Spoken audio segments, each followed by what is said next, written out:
Swali yanazidi kuibuka kuhusiana na mauaji tata ya dereva wa taxi aliyeuliwa na watu wasiojulikana wiki iliyopita.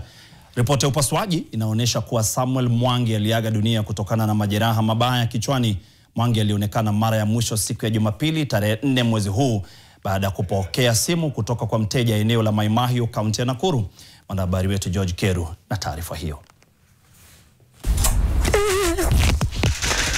Familia ya Samuel Mwangi inazidi kuomboleza kifo cha mpendwa wao aliyeuawa na mwili wake kupatikana umetupwa kaunti ya Machakos siku ya Jumatatu tarehe 5 mwezi huu. Tumemtafuta wiki mzima bila kujua mahali yako.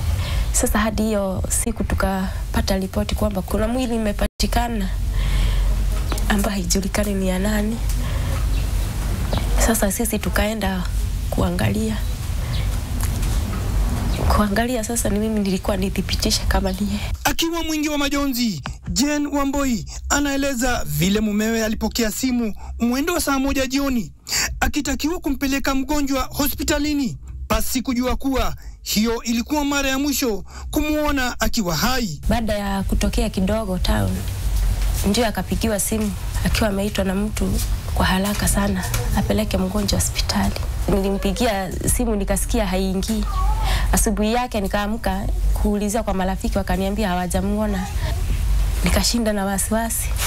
Sasa siku ya pili ndio sasa nikaenda nikaripoti police station ya kwamba amepotea. Mwanawe wa kike mwenye umri wa miaka 8 anaangua kilio baada ya kupata ufahamu wa hatma ya babake. Tushawahi sikia watu wakisema tuko na fulani hapa, tumeni hii pesa tuwachirie mtu wenu.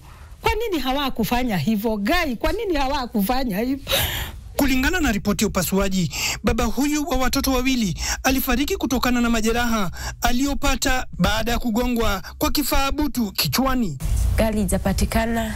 Maswali yakizidi kuibuka kuhusiana na kifo chake siku 9 baadaye, familia ikieleza kwamba haijapokea ripoti yoyote kutoka kwa polisi. Sasa tungeomba tu haki na tusaidiwe na shughuli ya kumpumzisha na kuendea mwili huko Machakos, bado tujeiendea, tujeweza, tuna pesa ya kuendea.